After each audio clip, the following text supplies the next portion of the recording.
Bonjour et bienvenue à tous. Donc, on va effectivement parler de l'approche naturopathique pour bien préparer les fêtes aujourd'hui. Alors, voici au menu du jour. Donc, je vais quand même me présenter pour les personnes qui ne me connaissent pas encore, qui n'ont pas assisté au précédent webinaire. Donc, je vais également vous présenter l'approche naturopathique parce que je suis ingénieure HEI, mais je suis aussi naturopathe et c'est surtout en tant que naturopathe que je vais vous parler aujourd'hui. Pour ceux qui ne connaissent pas, vous allez voir que c'est intéressant quand même de comprendre l'approche naturopathique pour comprendre ce que je vais vous présenter ensuite, en fait. Et puis, donc, pour bien préparer les fêtes, j'ai choisi, alors il y avait des tonnes de sujets que j'aurais pu traiter, j'ai choisi vraiment d'aborder ça sous l'angle digestif, parce que vous serez d'accord avec moi que eh bien, on malmène un petit peu nos organes digestifs, alors on peut aussi les préserver et puis arriver à faire en sorte de passer cette période du mieux possible, surtout quand on a des petites sensibilités digestives. Donc, je vous invite à noter vos questions. Alors, vous pouvez aussi les noter dans le chat si vous voulez. Et puis, on se gardera un petit peu de temps à l'issue. Je pense que mon intervention va durer environ 45 minutes. Et on se gardera un petit temps à l'issue pour que je puisse répondre à vos questions si vous en avez. Voilà, je crois que j'ai à peu près tout dit. C'est parti. Donc, rapidement, je me présente. Donc, j'ai 46 ans, oui, pas 45. Donc, je me suis trompée là. Ingénieur HEI 89. Non, HEI 98. Les chiffres sont dans le mauvais ordre. Génie chimique. Donc, suite à ma formation, j'ai bossé dans l'industrie. J'ai fait de la qualité et de la logistique. Ensuite, j'ai fait une première reconversion professionnelle dans le milieu de l'environnement et du développement durable. J'ai fait un master spécialisé en partenariat avec l'INSA de Strasbourg et l'Institut Éco-Conseil. Et donc, j'ai bossé ensuite dans le conseil en environnement.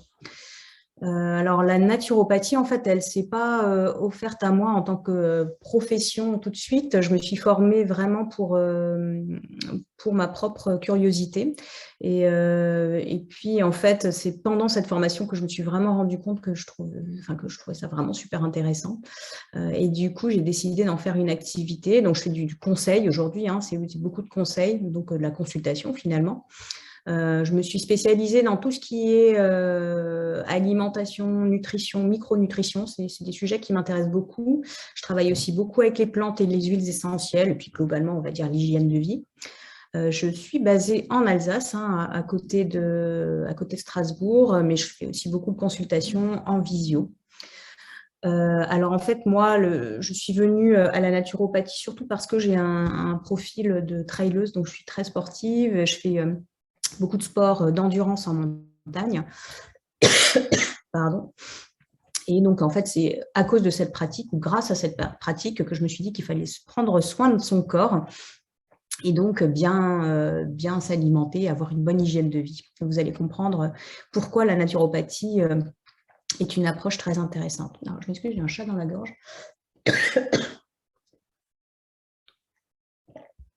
Voilà, je pense que ça va aller mieux.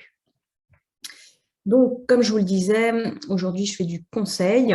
Alors bon, les domaines d'application de la naturopathie, vous allez voir, ils sont hyper vastes. Ça peut être aussi simplement de rester en forme. On n'est pas obligé d'avoir un problème pour consulter un naturopathe. Je propose aussi, comme vous pouvez le constater aujourd'hui, des webinaires. Je fais aussi des conférences. Je rédige des articles pour des magazines. Alors, j'ai une particularité aussi, c'est que je fais des interventions en entreprise. À la fois des conférences ou actuellement pas mal de webinaires. On ne fait pas trop de trucs en présentiel. Idem, des consultations pour les salariés, à distance ou en présentiel. Et puis des ateliers, par exemple des ateliers sur les huiles essentielles. Ça marche super bien, ça, quand on arrive à faire des trucs en présentiel. Alors, j'ai une particularité également, c'est que mon mari, qui est également ingénieur HEI, est ingénieur, donc, mais aussi accompagnateur en montagne. Et donc, on propose des séjours ensemble sur le thème de la randonnée et de la naturopathie, ou du trail aussi et de la naturopathie. Vous avez ici l'adresse web de son site, donc si vous voulez en savoir plus. Et puis, dernière petite chose, donc je vous ai parlé d'ateliers sur les huiles essentielles. Je propose ces ateliers, donc évidemment là, c'est difficile de faire ça en distanciel, même si on avait fait un webinaire que Julia avait proposé sur le thème des huiles essentielles. Donc, je vous invite d'ailleurs à consulter le replay si la thématique vous intéresse. Voilà, vraiment en 2 mots, hein, on ne va pas s'étendre sur le sujet. Maintenant, on va rentrer vraiment dans le vif du sujet avec l'approche naturopathique que je souhaiterais partager avec vous.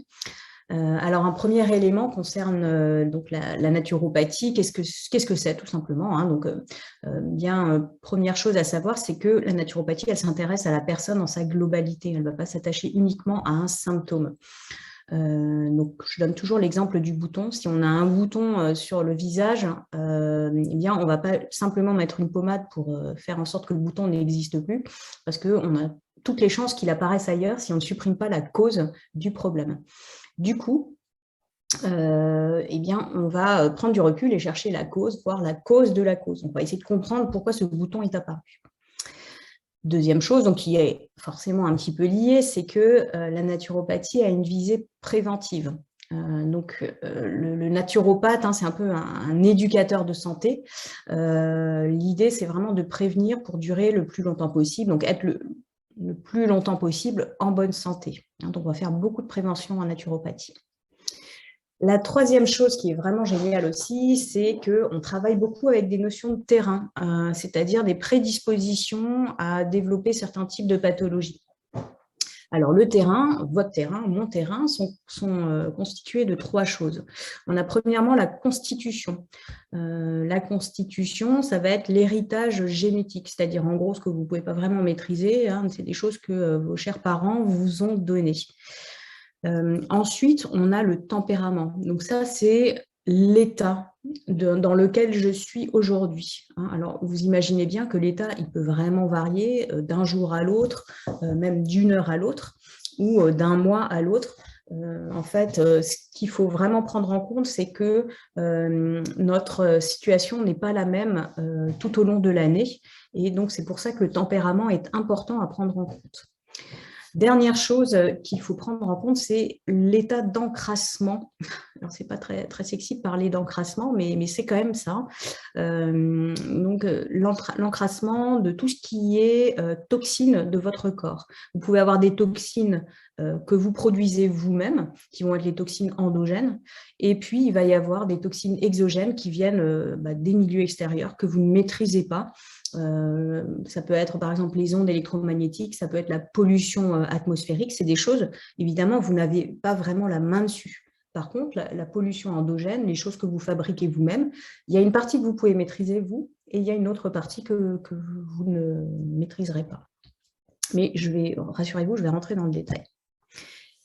Alors, pour évaluer votre terrain, on peut se servir de beaucoup de techniques différentes. Alors, j'en ai cité quelques-unes ici, des choses que vous connaissez peut-être. Alors, on peut déjà se baser sur le niveau d'oligo-éléments dont vous disposez, hein, ce qu'on appelle l'oligothérapie. Donc, vous voyez ces oligo-éléments-là, quelques-uns, le calcium, le cuivre, le fer. Votre statut et vos éventuelles carences nous permettent d'identifier votre terrain. Si vous avez recours à l'homéopathie, vous connaissez aussi le terrain homéopathique, hein, c'est très simple, les homéopathes, ils utilisent exactement les mêmes techniques, hein, sauf que ils ne se basent pas forcément sur la même chose, mais le terrain est vraiment, enfin le principe est vraiment le même. En médecine traditionnelle chinoise, c'est pareil, on se base sur un terrain. Alors vous voyez ici qu'en MTC, on va se baser à la fois sur les éléments, les saisons et les organes. Donc, vous voyez que c'est vraiment très complet, mais aussi très complexe. En médecine ayurvédique, donc là, on est plutôt au niveau de l'Inde. Alors, ça ressemble pas mal à la médecine traditionnelle chinoise. On va aussi avoir des éléments, mais on va avoir des états. Donc, ce ne sera pas tout à fait pareil, mais quand même assez similaire. Ensuite, on peut avoir une approche psychologique avec une technique que vous connaissez peut-être, l'énéagramme. Donc là, vous avez une petite illustration en bas des 9 états de l'énéagramme. C'est une technique qui est assez intéressante, mais bien entendu, il faut maîtriser ces terrains psychologiques. Et puis, donc, un dernier exemple, qui est l'exemple dont je me sers moi, c'est le terrain biologique, c'est-à-dire qu'on fait un inventaire du fonctionnement des différents organes, des différentes fonctions, pardon. Donc, on va avoir la fonction cerveau, la protection cellulaire, toute la fonction digestive, la communication entre les cellules, et puis la fonction cardio-métabolique. Donc, on fait ça avec des questionnaires. Hein. Ça nous permet d'identifier la manière de laquelle fonctionnent ou voilà, remplissent leur mission, ces différentes fonctions. Et donc, ça nous permet d'identifier le niveau de vitalité de chacune de ces fonctions. S'il y en a une qui est déficiente, c'est là-dessus en priorité qu'il faudra travailler. Donc, en naturopathie, on se base sur 3 piliers principaux. Le premier, dont on va beaucoup parler aujourd'hui, qui est l'alimentation et la nutrition. Le deuxième, qui va graviter autour de l'équilibre psycho-émotionnel. Et le troisième, qui traite de tout ce qui est activité physique, mais aussi les respirations. Et par activité physique, on n'entend pas forcément que le sport. C'est simplement mettre le corps en mouvement et faire circuler nos fluides. Donc, l'alimentation saine et vivante, c'est quelque chose qu'on va prendre en compte là, pour cette approche pour les fêtes, parce qu'on va essayer de préserver les fonctions digestives et on va aussi essayer de préserver l'impact sur le cerveau. Hein, vous savez que nos intestins sont ce qu'on appelle le deuxième cerveau. Et donc, par notre alimentation et la préservation de nos fonctions digestives, on va essayer de préserver l'intégrité de notre cerveau. En deuxième axe, donc cette fameuse gestion du stress et des émotions, eh bien, vous savez que cette période de fin d'année, elle est très stressante, elle est très speed, hein, elle est aussi très chargée sur le plan émotionnel. Il y a beaucoup de personnes qui appréhendent finalement cette fin d'année et donc ce n'est pas forcément une période très sereine. Donc c'est pour ça que ce deuxième axe est très intéressant dans l'approche naturopathique. Et puis donc le troisième, hein, sur le mouvement et la respiration, évidemment, ça nous permet de stimuler l'élimination, le drainage, mais aussi l'équilibre émotionnel. Alors, juste un petit mot sur ce que n'est pas la naturopathie. Hein. Donc, la naturopathie, ce n'est pas une pratique de médecine. Donc, je ne suis pas passée par la fac de médecine. A priori, je ne peux pas poser de diagnostic. Hein. Tout ça, c'est du ressort de la médecine. Je ne fais pas de prescription. Je donne des conseils, mais je ne fais pas de prescription et a fortiori certainement pas de médicaments. Et du coup, on parle plutôt de clients ou de clients-patients et non pas de patients en naturopathie. Donc, bien entendu, un naturopathe ne doit jamais vous dire d'arrêter un traitement ou de le remplacer, encore pire, par un traitement à base de plantes ou de micronutrition. On fait toujours ça en complément de la médecine traditionnelle et en complément d'un traitement. Hein, mais ce n'est jamais le naturopathe qui va vous dire d'arrêter vos traitements. Les techniques sur lesquelles on se base en naturopathie, donc évidemment, hein, par rapport à nos 3 axes principaux, forcément, on va se baser sur l'alimentation, forcément sur tout ce qui est psychorelaxation et forcément sur l'exercice physique. Mais vous voyez qu'on a des techniques qui sont complémentaires. Les voici, hein, donc la phytothérapie et tous ses dérivés. Donc dans phytothérapie, on met aussi l'homéopathie, on met aussi tout ce qui est huiles essentielles, la gémothérapie, les fleurs de bac, enfin bref, il y en a des tonnes. Ça y est, c'est tout bon. Deuxième axe, c'est l'hydrologie. Donc l'hydrologie, c'est tout ce qui touche à l'eau, hein, donc par exemple la thalassothérapie, mais ça peut être aussi, si vous avez déjà pratiqué des cataplasmes d'argile, hein, pour des problèmes notamment de blessures à répétition, eh bien l'hydrologie, ça rassemble cette technique-là. On a aussi tout ce qui est technique manuelle, réflexe et respiratoire. Ça, c'est quelque chose, par exemple, que moi, je ne pratique pas du tout, mais il y a beaucoup de naturopathes qui pratiquent des techniques de ce type-là. Hein. Par exemple, la réflexologie plantaire, le massage bien-être, ça, ce sont des techniques qu'on peut utiliser sans souci en naturopathie. Les techniques énergétiques et vibratoires, ça, c'est le dernier axe de techniques qu'on utilise.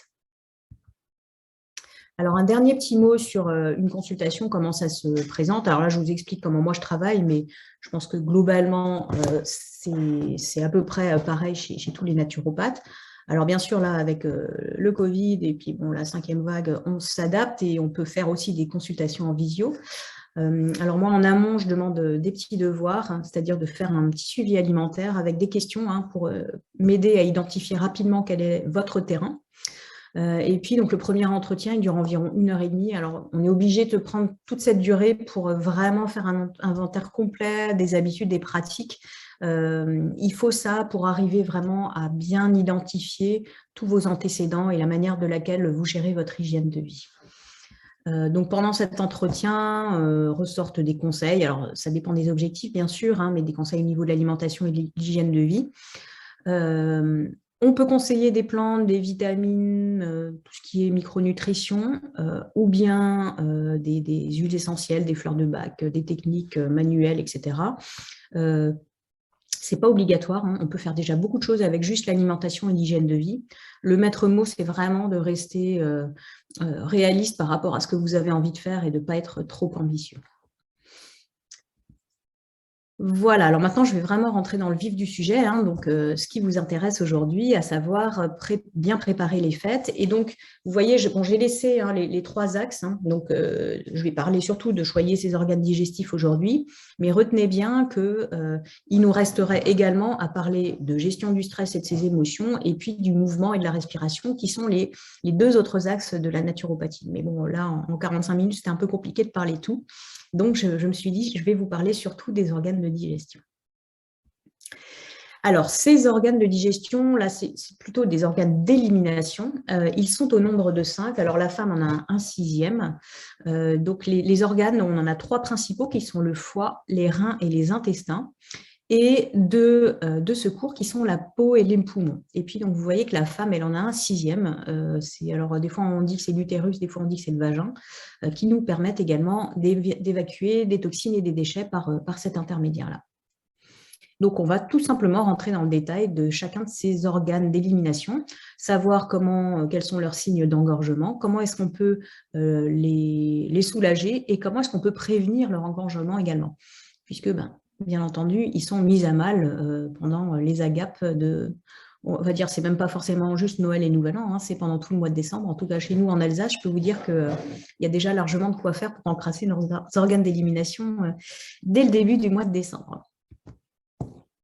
Alors, avant de vous présenter ces fameux émonctoires, je voudrais juste vous expliquer quels sont les 2 types de toxines qu'on a l'habitude de rencontrer au sein de nos organes d'élimination. Le premier type de toxines, ce sont ce qu'on appelle des cols. Alors, les cols, ce sont des substances qui sont, comme leur nom l'indique, plutôt colleuses, visqueuses ou gélatineuses.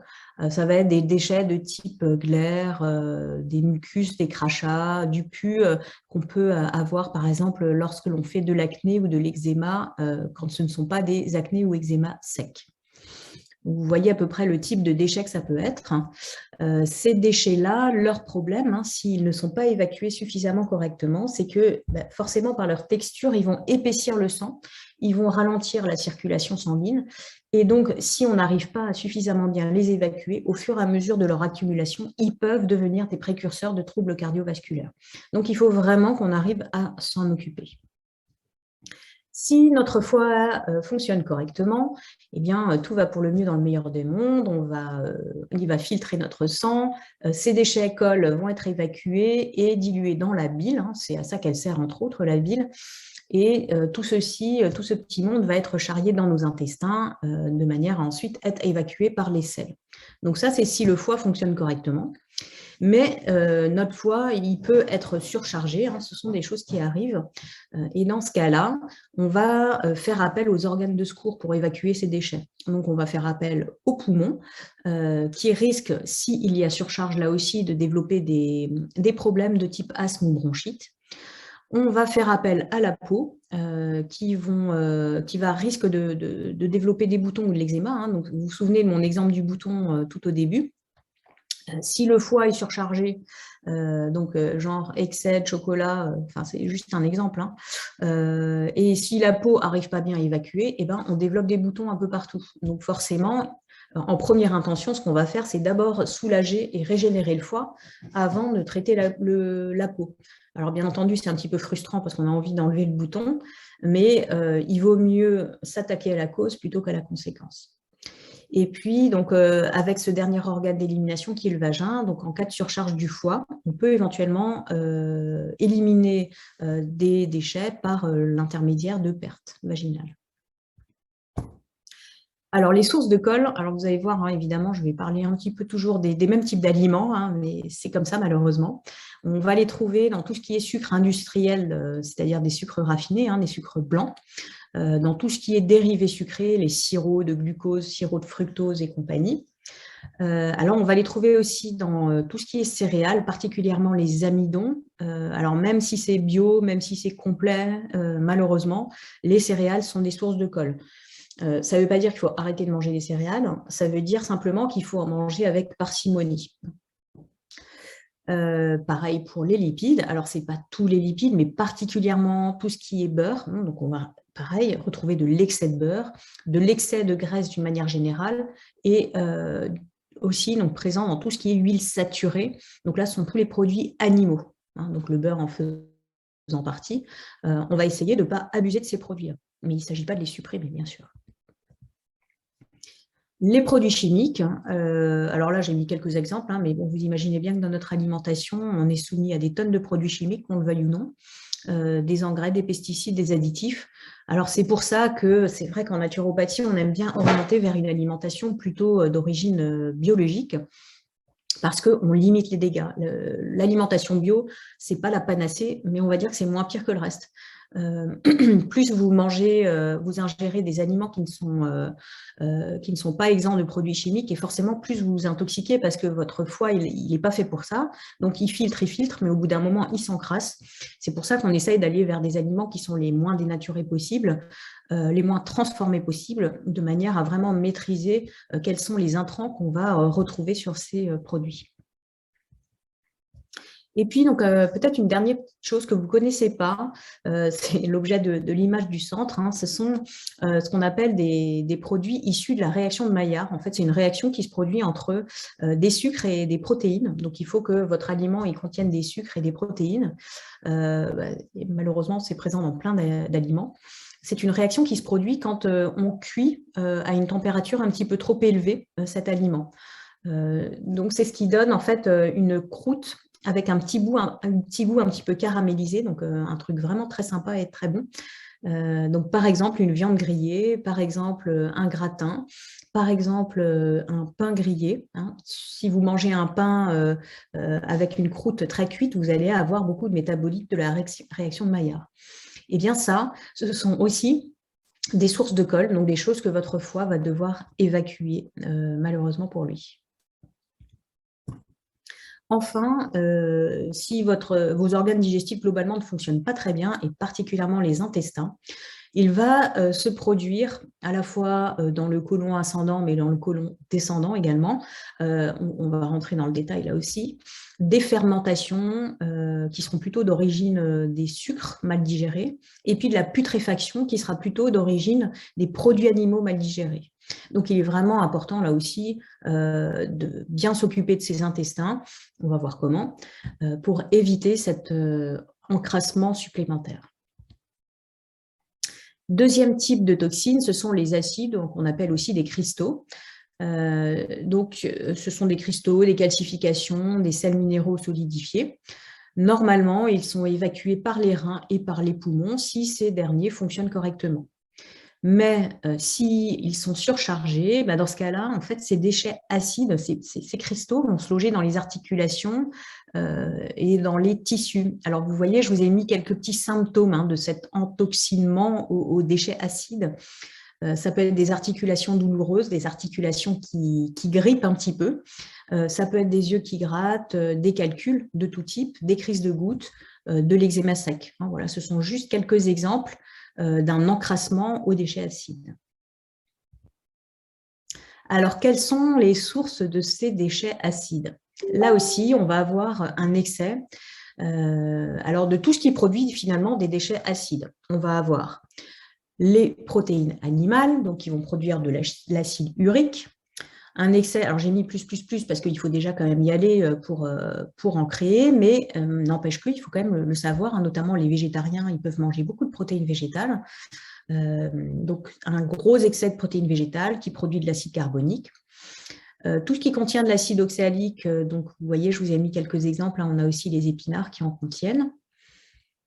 Ce qui produit des acides lactiques et phosphoriques, donc ce sont tous les laitages, même les laitages de lait de brebis et de lait de chèvre qui ont souvent meilleure presse que le lait de vache.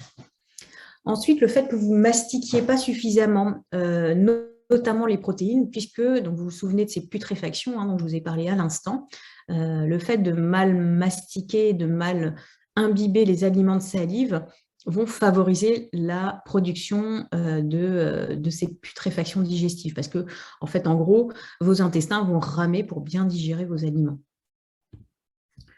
Et puis, alors, d'autres choses auxquelles on ne pense pas forcément, hein, ce sont des choses un peu plus globales.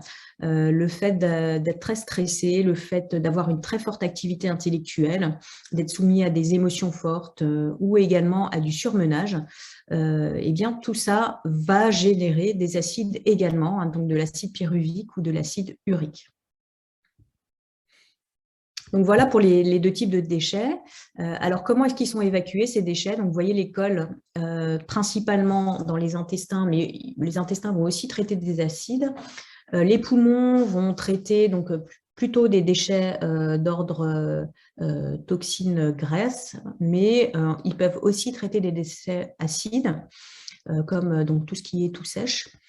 La peau va traiter à la fois les cols et les acides par les glandes sébacées, donc ce qui va créer des problèmes de sébum, mais aussi les glandes sudorales, donc par une transpiration plutôt acide. Les reins, eux, vont évacuer plutôt des déchets acides. Oups, pardon, je suis allée trop vite. Et le foie va évacuer principalement des déchets de type colle et puis certains acides, mais principalement des cols. Alors justement, le foie, juste pour un petit peu. Donc le foie, un petit rappel anatomique, il est situé, vous voyez, relativement haut, il est plutôt sous le diaphragme, donc il est vraiment protégé par la cage thoracique, hein, on ne peut pas y avoir accès comme ça de manière directe. Par contre, bon, quand le foie nous fait souffrir, on le sent assez facilement. Il est en contact avec chacune, il y a un contact du sang avec chacune des cellules du foie. Ça permet à la fois de prélever toutes les substances nutritives, mais aussi de purifier les déchets. Alors, le foie, il a des tonnes de rôles, mais vraiment des tonnes. Ici, je vous ai mis les principales fonctions de ce foie. Alors, notamment ce qui est en lien avec la digestion, hein, puisque donc, vous savez que notre foie, c'est l'usine détox, alors vraiment de tous les déchets et toutes les toxines qu'on peut ingurgiter, que ce soit les fameux produits chimiques qui sont présents dans des produits traités, mais aussi des gaz, des ondes, des médicaments, de l'alcool. Donc ces toxines, en fait, pour tout ce qui est hydrosoluble, va être évacué dans les reins, et tout ce qui est peu hydrosoluble va plutôt être évacué par l'intermédiaire de la bile, donc de la vésicule biliaire, dans les intestins. Le foie fabrique aussi la bile, hein, qui est très très utile à la digestion. Hein. C'est pour ça que certaines personnes qui ont des problèmes de foie ont du mal à digérer. Hein. C'est tout simplement pour cette raison-là. Et puis voilà encore quelques autres fonctions du foie, hein, vous voyez notamment au niveau vitamines, mais aussi au niveau du métabolisme des glucides, hein, des déshydrates de carbone, le stockage du fameux glycogène. Alors, comment faire pour savoir si notre foie est engorgé, outre la douleur? Bien, c'est d'être sujet à des ballonnements ou à des constipations, d'avoir des nausées, des dégoûts, un problème d'odeur avec certains aliments qui nous posent des problèmes d'odeur. On peut être sujet à des migraines digestives également. Donc, comme je vous le disais, hein, intolérance à certains aliments et particulièrement tout ce qui est aliments gras. D'avoir la bouche pâteuse, la langue blanche, ça, ce sont des signes d'engorgement du foie, donc des pesanteurs, des douleurs au niveau du foie.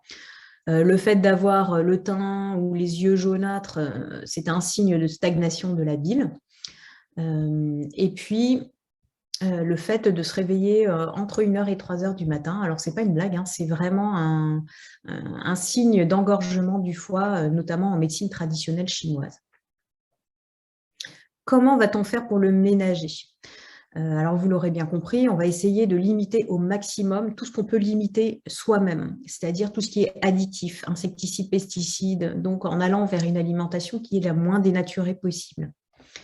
On va essayer de limiter aussi tout ce qui est toxique en lien avec l'alcool, les drogues, la fumée de cigarettes. Les médicaments, donc c'est-à-dire tous ceux qu'on peut éviter de prendre, ben, il faut vraiment essayer d'éviter au maximum et de ne se restreindre qu'au strict nécessaire. Tout ce qui est excès de café, de charcuterie, ça ne veut pas dire qu'il ne faut plus en manger, mais vraiment essayer d'avoir une consommation raisonnée de ces aliments-là. Ensuite, essayer de limiter sa consommation d'acides gras trans, d'huile raffinée. Donc ça, c'est présent dans tous les aliments, on va dire principalement l'image en bas à droite. Tous les aliments qui sont très transformés, dans lesquels on va avoir de l'huile de palme, par exemple. Toutes les huiles de consommation qui ne sont pas de première pression à froid vont être des huiles raffinées. La sacro-sainte Isio4, c'est une huile qui est raffinée. Donc tout ça va en fait intoxiquer notre foie. Alors les ingrédients cosmétiques, il faut y penser aussi.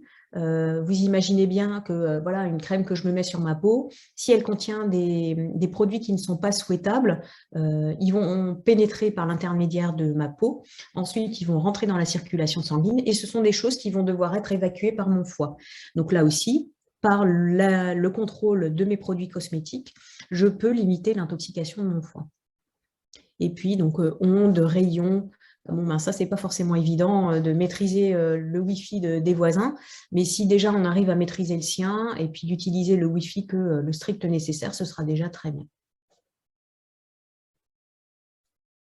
Donc, voilà pour le foie. Maintenant, les reins. Donc, le rôle des reins, c'est également un filtre et il y a un rôle d'épuration des déchets. Mais donc, le type de déchets qui sont éliminés ne sont pas tout à fait les mêmes que sur le foie. Donc, on va ici éliminer plutôt tout ce qui est les acides, comme je vous le disais en introduction, et on va aller sur des acides qui sont plutôt difficiles, c'est-à-dire qui sont assez lourds. Tout ce qui est volatile sera plutôt évacué par les poumons. Donc, ces acides difficiles, ce sont donc, les acides uriques qui sont présents dans les produits carnés principalement. Les acides phosphoriques qui sont présents dans les laitages, les acides sulfuriques qu'on va trouver là aussi dans les protéines, notamment les acides aminés soufrés des protéines, et puis dans une moindre mesure les acides calciques et oxaliques. Alors, comment gérer tout ça? Oui, pardon, j'ai encore un dernier petit point sur les rôles des reins. Donc, on va dire rôle secondaire. Alors, c'est très important, la fabrication de l'urine, mais par rapport à ce qui nous concerne aujourd'hui, c'est moins en lien avec le sujet du jour. Mais je voulais quand même vous le mettre. Donc, les reins fabriquent les urines. Voilà. Donc, maintenant, je passe à la slide suivante. Quels sont les signes d'engorgement des reins? Alors, le signe, on va dire, le plus connu, c'est la production de calculs, et particulièrement, bien sûr, de calculs rénaux. Qu'est-ce qui se passe quand on a des calculs rénaux? C'est une accumulation d'urate, d'oxalate et de phosphate, principalement de calcium, qui vont venir obstruer les canaux rénaux et donc qui peuvent provoquer des douleurs extrêmement importantes. Autre signe d'engorgement des reins, ce sont les cystites ou infections urinaires, assez fréquents là aussi. Le fait que l'on ne produise pas assez de miction dans la journée. Alors, on a coutume de dire qu'il faudrait en produire au moins 5 par jour. Alors, il ne faut pas en faire de trop non plus, mais minimum 5 par jour, c'est pas mal. Avec une production d'environ 1,5 litre par jour. Ça, c'est quelque chose qui est acceptable en matière de miction. Le fait que l'urine soit surtout pas assez colorée, trop colorée, va être un signe d'engorgement. Mais le fait que l'urine ne soit pas assez colorée, c'est pas bon non plus. Et puis, donc, des problèmes de douleur, comme notamment les rhumatismes et les douleurs articulaires, peuvent être là aussi des signes d'engorgement des reins. Alors, comment va-t-on faire pour les ménager? Le fait d'avoir, comme vous vous en souvenez, une activité pensante importante ou des sources de stress importants vont produire un trop-plein d'acide. Donc, si on arrive à bien gérer cette activité pensante et ce stress, eh bien, on va limiter la production de déchets acides et forcément, on va économiser nos reins. Le fait de ne pas boire suffisamment, ça semble évident, mais bon, voilà, je préfère le rappeler. Eh bien, ça va aussi sursolliciter nos reins, donc il faut absolument boire de l'eau. Il n'est pas nécessaire de boire de l'eau minérale tout le temps. On peut aussi boire de l'eau faiblement minéralisée, donc de l'eau de source, voire même de l'eau du robinet, ça fonctionnera très bien aussi. Si vous buvez que de l'eau minérale, vous aurez tendance quand même là aussi à surcharger vos reins parce que ça fait beaucoup de minéraux à traiter et donc ça risque là aussi de fatiguer les reins. Ah ben voilà, c'est ce que je disais juste après. Donc, qu'est-ce que ça veut dire une eau fortement minéralisée? C'est, vous regardez l'étiquette, hein, c'est toujours marqué dessus. Quand on a plus de 1500 mg par litre de résidus à sec à 180 degrés, on considère que c'est une eau qui est vraiment fortement minéralisée. Donc, on propose de se diriger vers des eaux plutôt très faiblement minéralisées, donc inférieures à 50 mg par litre. Donc là, je vous ai mis pour info la teneur en résidus à sec à 180 degrés en milligrammes par litre de la Contrex. Vous voyez qu'elle est à 2000, et l'Épar qui est carrément encore à 2005. Donc, ce sont des eaux qu'on peut consommer occasionnellement quand on aime bien ça, mais il ne faut pas les consommer tous les jours.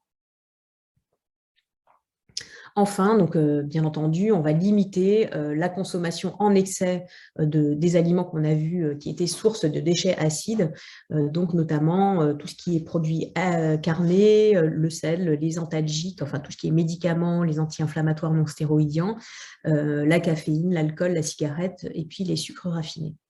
Donc, voilà, comme toujours, je dis et je répète, il ne s'agit pas de supprimer tout ça, mais de consommer avec raison. Maintenant, je vais vous parler des intestins. Donc, les rôles des intestins sont de faire une digestion terminale de nos aliments, puisque vous voyez ici que en fait, nos intestins donc, sont constitués de l'intestin grêle, qui est en rose, et puis du côlon, donc avec le côlon ascendant, le côlon transverse, le côlon descendant, enfin le sigmoïde, et qui, tout ce petit monde, se termine par le rectum, par lequel on évacue nos déchets. Donc, vous voyez bien que c'est vraiment la digestion terminale de nos aliments.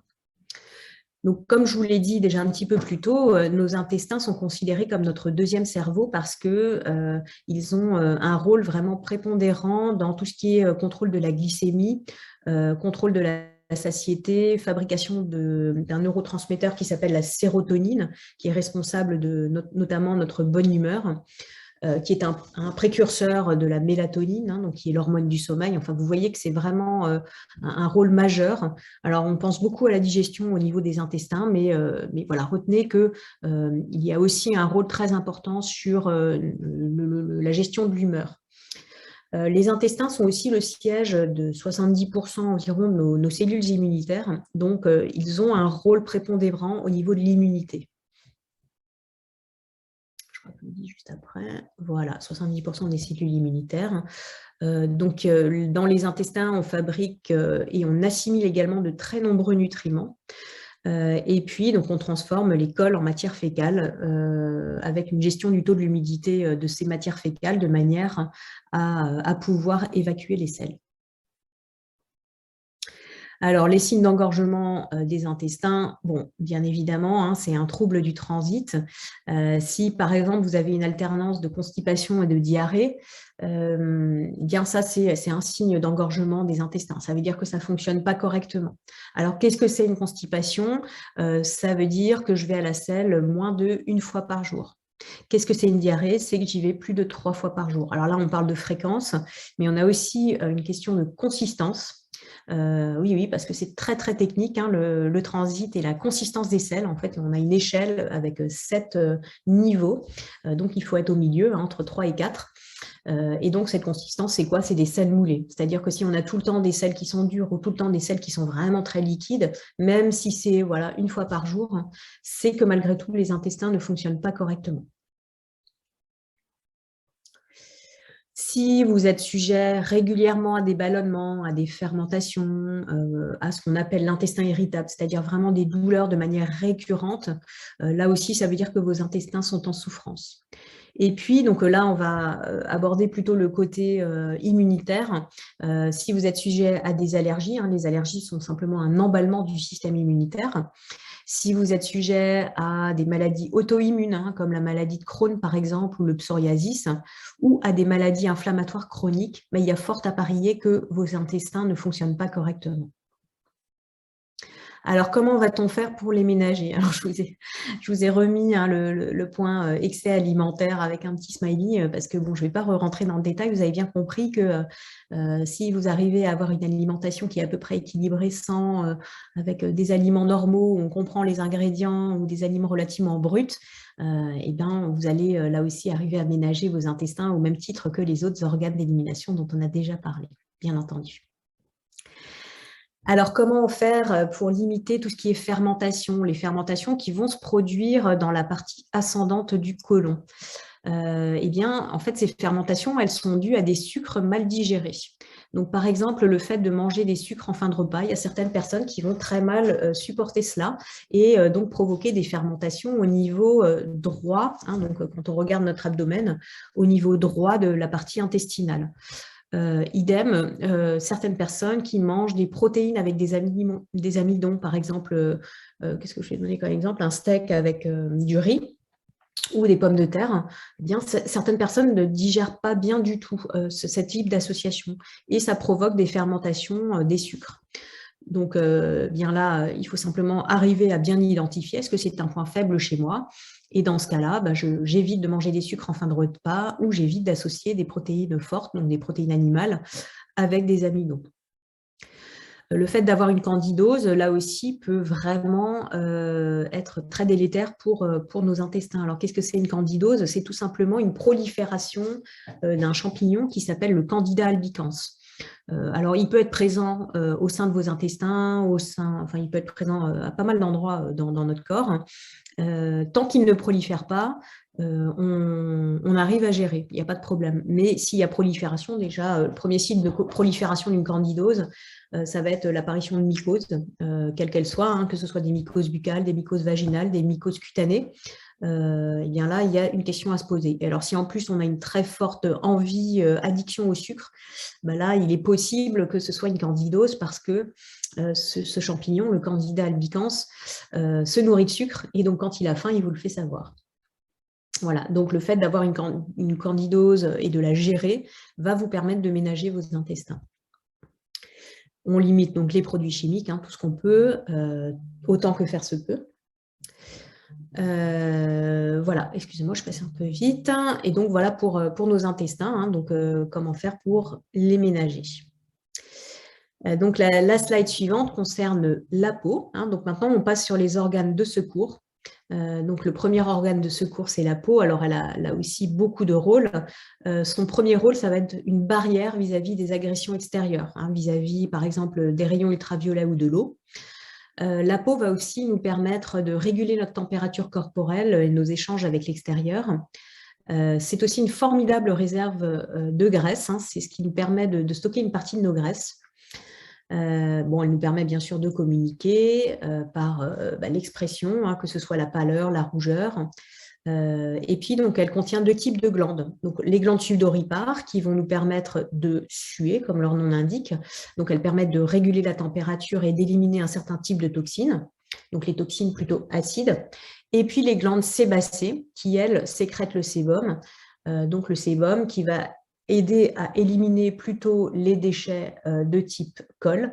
Et donc, il faut savoir que la peau, c'est un émonctoire, donc un organe d'élimination secondaire qui vient en soutien des reins pour tout ce qui est déchets acides, donc par l'intermédiaire des glandes sudoripares, et des déchets type colle, donc au niveau du foie, par l'intermédiaire des glandes sébacées.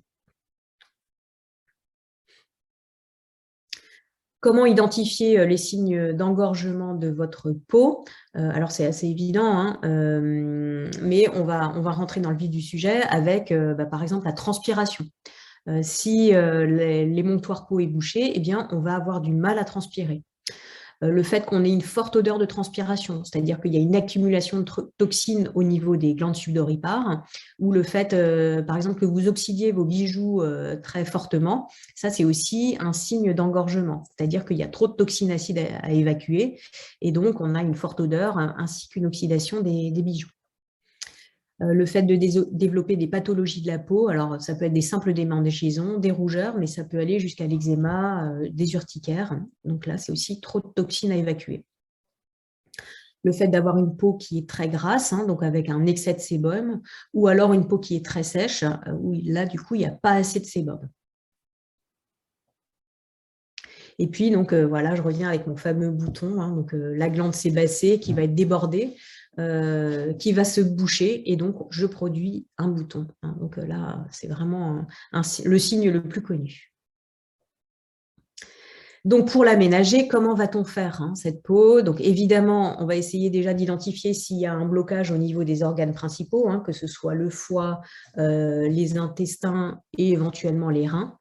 Et puis, on va essayer aussi de l'aménager, la peau, donc en prenant des produits nettoyants qui sont les moins chimiques possibles. Éviter d'avoir, voilà, par exemple, on va se laver avec un savon plutôt qu'un gel douche, puisque le gel douche, même s'il est bio, il va comporter vraiment beaucoup de produits chimiques, alors qu'un simple savon va en comporter beaucoup moins. C'est beaucoup moins agressif pour la peau. Et puis, on va, en première intention, vraiment essayer d'éviter tout ce qui est graisse saturée et sucre qui ont des index glycémiques qui sont particulièrement élevés. Donc, tout ce qui est sucre raffiné, les produits blancs, le sucre blanc, les pâtes blanches, le pain blanc, tout ça qui va tôt ou tard finir par engorger les monctoires peau.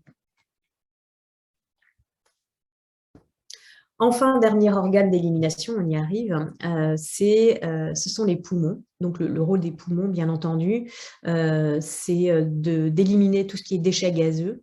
Alors, c'est le dioxyde de carbone, mais c'est aussi la vapeur d'eau et puis tous les acides volatiles qu'on a pu voir tout à l'heure.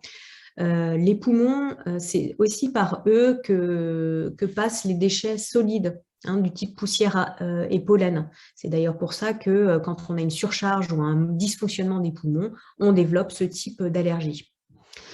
Donc les poumons sont un émonctoire de secours si on a une surcharge toxinique dans le sang.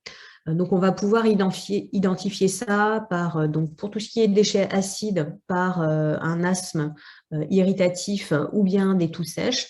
Et puis, donc, pour tout ce qui est engorgement de déchets de type colle, ça va être là au contraire plutôt des choses au niveau de la voie basse, donc des toux grasses, des expectorations, des glaires. Le nez, alors surtout quand on a des déchets qui sont assez collants au niveau du nez. Quoi faire pour ménager nos poumons? Donc, on va éviter tout ce qui est surcharge de colle. Donc, vous vous souvenez, c'est tout ce qui est farineux et puis les graisses, particulièrement les graisses saturées. On va limiter la production de déchets de type cigarettes, fumée, poussière et polluants. Et puis, on va essayer de ménager aussi ces intestins pour limiter la surcharge des poumons si les intestins sont déjà surchargés. Alors, quelques petits conseils là au niveau alimentaire pour vous occuper de vos organes digestifs au mois de décembre et janvier. Donc, en gros, c'est avant et après les agapes. Donc, vous l'aurez compris, on va essayer d'aller vers des aliments les plus simples possibles, pas de plats industriels, pas de plats cuisinés, ou le minimum possible. Essayer de limiter donc, les excès là, de tous ces aliments qu'on a vus, donc les sucreries, les viennoiseries, tout ce qui est plat en sauce, les excès de viande et de charcuterie, et les excès de laitage. Essayez de privilégier tout ce qui est légumes verts, alors qu'ils soient crus ou cuits. C'est vrai qu'en hiver, on aime bien manger des soupes. Donc, vous pouvez sans problème manger ces légumes sous forme cuite. Mais essayez d'avoir toujours un petit peu de cru, au moins une fois par jour aussi. Vous pouvez consommer des fruits frais, des fruits cuits, plutôt de saison. Ce sera mieux toléré par vos organes digestifs. Alors, quelques exemples d'aliments amis de votre foie. Alors, il y a l'ultra connu radis noir, il y a aussi de l'artichaut. Donc, vous pouvez les consommer sous forme de légumes, tout simplement. Sachez que si vous voulez vraiment détoxifier votre foie, il faudra les prendre de manière beaucoup plus concentrée, donc sous forme d'ampoule, sous forme liquide, parce qu'il faudrait consommer des tonnes d'artichauts, des tonnes de radis noirs avant d'arriver à la bonne quantité pour pouvoir arriver à détoxifier votre foie. Une autre famille d'aliments qui est très connue pour détoxifier le foie, ou en tout cas pour être l'allié du foie, ce sont tous les choux, donc toute la famille des choux. Et particulièrement les brocolis, les choux de Bruxelles, qui sont très intéressants pour le foie. Essayez de diminuer votre consommation de soda, de café, d'alcool au profit de choses qui sont peut-être un petit peu moins fun, mais qui sont bien meilleures pour votre foie. Ça va être des jus de légumes maison, des infusions, donc particulièrement du romarin, le romarin qui est très ami du foie, le fenouil, le pissenlit, qui vont là aussi prendre soin de vos organes de digestion, les intestins également. Donc, pour drainer votre foie, après les agapes, hein, si vous sentez que là vraiment il y a une surcharge et que vous avez besoin de nettoyer votre foie, évidemment, donc, pendant toute la période où vous voulez prendre soin vraiment de vos organes digestifs, je vous conseille d'éviter vraiment les aliments à risque, hein, donc je vous renvoie vers ce qu'on a vu un petit peu plus tôt. Et puis, vous allez pouvoir, pendant cette période-là, forcer sur tout ce qui est antioxydants. Pourquoi? Parce que ce sont en fait, la surcharge du foie va générer des déchets oxydants. Et donc, pour aider à régénérer le foie, il est très intéressant d'aller sur ces aliments-là. Retenez qu'en fait, tout simplement, il faut aller sur des aliments qui sont très colorés et essayer d'avoir une variété de couleurs très importante de manière à pouvoir couvrir toute la famille des antioxydants. Donc là, je vous ai mis quelques exemples voilà, parmi tous les antioxydants possibles. Retenez également que là aussi, toute la famille des choux sera intéressante parce qu'elle contient des indoles qui sont en fait des dérivés soufrés qui vont permettre au foie de se détoxifier et de se drainer. Donc, parmi les aliments qui contiennent du soufre, je vous ai mis d'autres exemples. Hein, donc vous avez vu, on rappelle les crucifères. Vous avez également tous les aliacés, donc ail, oignon, échalotes, les poireaux. Retenez que ces aliments-là, on peut les consommer par exemple sous forme de jus, mais également sous forme de soupe par exemple, ou une monodiète, voilà, une monodiète de choux. Alors il faut juste être capable de digérer ça, mais pourquoi pas sur une journée vous dire, bah, tiens, je ne consomme que des choux de Bruxelles pendant une journée. Bon, comme dit, il faut déjà avoir un système digestif qui fonctionne bien pour faire une monodiète de choux. Alors quelque chose que vous connaissez peut-être, c'est le citron. Qu'on peut consommer soit sous forme de jus de citron, soit sous forme d'essence de citron. Alors l'essence, ce n'est rien d'autre que ce qu'on appelle l'huile essentielle de citron. Donc l'essence, en fait, on l'obtient en pressant fortement l'écorce du citron. Cet aliment-là est très protecteur du foie. Donc, on peut le consommer sous forme de jus le matin à jeun. Donc, par exemple, un demi-citron pressé dans un petit peu d'eau froide ou tiède à consommer le matin à jeun, faire des petites cures comme ça, c'est intéressant pour soutenir le fonctionnement du foie. Mais si vous ne tolérez pas le jus de citron parce que c'est trop acide ou parce que vous n'aimez pas ça, vous pouvez aussi tout simplement prendre une goutte d'huile essentielle ou d'essence de citron à mettre là aussi dans un petit peu d'eau froide ou tiède. Quelques exemples de plantes qui sont amies du foie et qui vont vous permettre de drainer votre foie. Donc, je vous avais parlé de l'artichaut dont on utilise les feuilles ou du radis noir dont on va extraire le jus. Mais vous avez aussi d'autres plantes, donc le pissenlit dont on va utiliser la racine. Alors ensuite, on a des plantes qui sont plutôt protectrices et régénérantes du foie, le chardon-marie et le desmodium. Alors, pour drainer le foie, on peut également utiliser de l'huile essentielle de menthe poivrée. On peut aussi recourir à l'olivier, donc une petite cure d'huile d'olive, ça c'est assez sympathique à faire. Par exemple, sous forme de cure de 10 jours, vous voyez, vous prenez une cuillerée à café d'huile d'olive, vous y ajoutez un petit peu de jus de citron et puis un petit peu d'eau tiède et vous prenez ça 15 minutes avant le petit déjeuner. C'est un super soutien pour votre système digestif. Donc, c'est vraiment à essayer si vous sentez que vous avez vraiment des problèmes de digestion. N'hésitez pas à recourir à ça, c'est vraiment sans risque, contrairement à l'huile essentielle de menthe poivrée qui a des contre-indications. Autre aliment très connu en soutien du foie, en drainage, c'est le curcuma. Alors, il a une latence quand même assez importante, donc il faut quand même être assez régulier dans l'utilisation du curcuma pour pouvoir drainer correctement son foie. Et puis tout simplement, si vous sentez des signes de faiblesse de votre foie, vous pouvez mettre un petit peu de chaud sur votre foie. Alors ça peut être une bouillotte, une couverture, ça peut être aussi tout simplement de se coucher sur le côté droit, comme ça vous allez tenir chaud à votre foie naturellement. N'hésitez pas parce que ça aussi c'est quelque chose de très simple qui ne coûte rien et qui va bien vous soulager si vous sentez une souffrance au niveau de votre foie. Un petit mot encore sur le drainage des reins. Donc, vous voyez quelques plantes diurétiques ici qu'on va utiliser sous forme de tisane ou bien sous forme de complément alimentaire quand on a vraiment besoin de bien drainer les reins. Hein. Donc, je dirais, l'aubier du tilleul, c'est une plante qui est vraiment très connue pour drainer les reins, mais ça marche aussi pour le foie, donc c'est assez intéressant. Idem pour le pissenlit, qui est un draineur assez universel.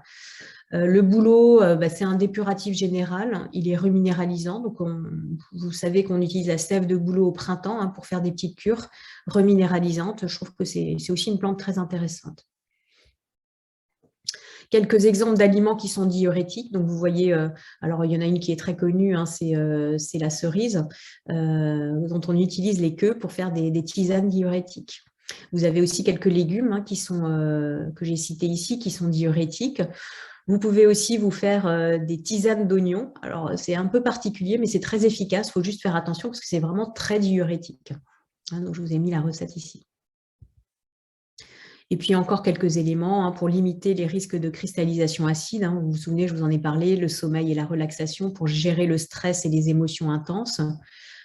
Boire suffisamment d'eau et puis éventuellement vous faire des cataplasmes d'argile ou de feuilles de chou. Hein, c'est une recette de grand-mère sur les reins. Donc les reins, je vous rappelle, hein, c'est situé, vous allez pouvoir les atteindre plutôt par le dos, hein, donc sous la cage thoracique.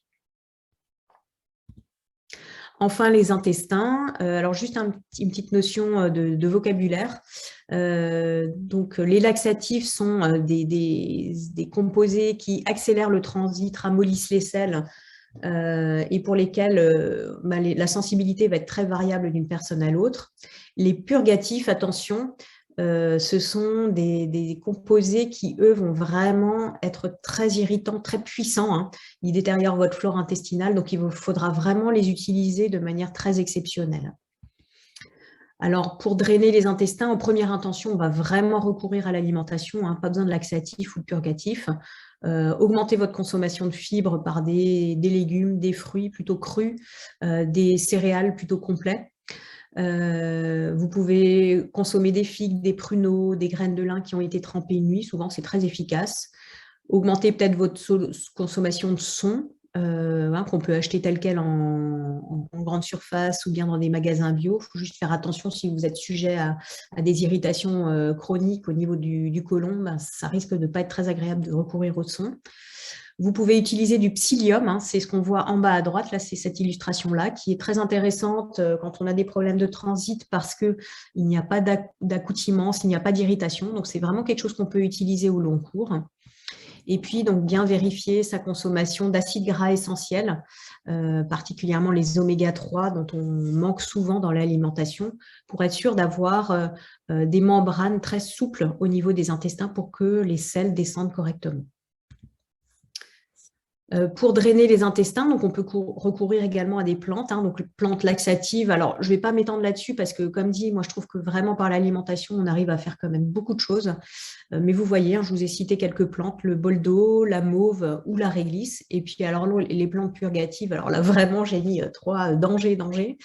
À utiliser avec précaution, hein, le séné et la bourdaine, qui sont des plantes qui sont vraiment, vraiment très fortes. Donc, à utiliser en connaissance de cause, on va dire. Alors, après, si vous voulez vraiment recourir à des compléments, bah, ça peut être intéressant de prendre des probiotiques. Tout simplement, quand on a un déséquilibre au niveau de votre flore intestinale, le transit ne fonctionne pas correctement. Des probiotiques peuvent améliorer grandement le transit. Vous pouvez aussi vous masser l'abdomen dans le sens des aiguilles d'une montre. Souvent, ça marche très bien. Et puis, recourir à des techniques qui sont un petit peu moins courantes, comme l'hydrothérapie du côlon. Et il faut avoir un hydrothérapeute du côlon dans le coin. Voilà, j'en ai terminé avec ma présentation. J'espère que c'était bien clair et que ça vous a apporté beaucoup d'informations utiles là pour ces fêtes de fin d'année. N'hésitez pas si vous avez des questions, il nous reste une petite dizaine de minutes si vous avez des questions sur cette intervention ou d'autres questions complémentaires. Merci en tout cas pour votre attention.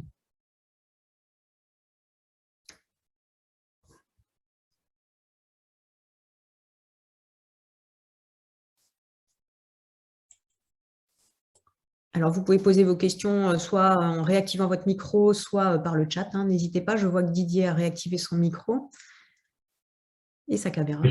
Moi, je voulais te dire merci parce que Je connaissais un petit peu, enfin, je connais pas mal de choses sur l'alimentation. J'ai eu une conférence un jour sur la naturothérapie, mais j'ai jamais eu une présentation aussi claire, aussi complète, aussi essentielle, je dirais, pour parler des huiles essentielles. Non, vraiment, je suis ravi d'avoir assisté à cette conférence et je te remercie énormément. Ah bah écoute, voilà, bah, je suis ravie moi aussi, alors si ça a été utile, tant mieux. Ah oui, oui, je te dis, je connaissais, bon, je connais pas mal de trucs sur l'alimentation, c'est aussi un peu mon domaine, on en parlera un autre jour. Mais là, tu m'as appris des choses et tu m'as surtout clarifié beaucoup de choses. Super, royal. Objectif rempli. Mhm. Merci, Émilie. J'ai eu droit à des applaudissements d'Émilie.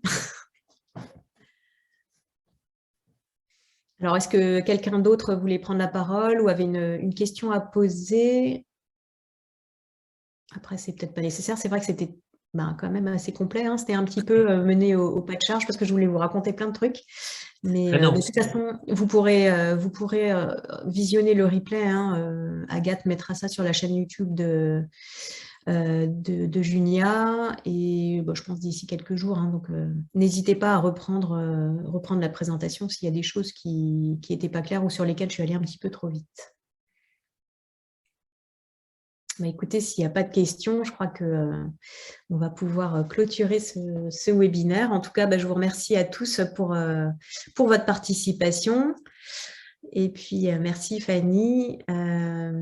Et puis, je vous souhaite de très bonnes fêtes de fin d'année. J'espère que tout va bien se passer pour vous et vos proches. Et puis, je vous dis à bientôt, probablement, pour d'autres webinaires l'année prochaine organisés par Junia. Voilà, très bonne journée et puis à bientôt. merci. Bonne fête à Merci, tout au le monde. revoir. Au revoir. Merci, au revoir.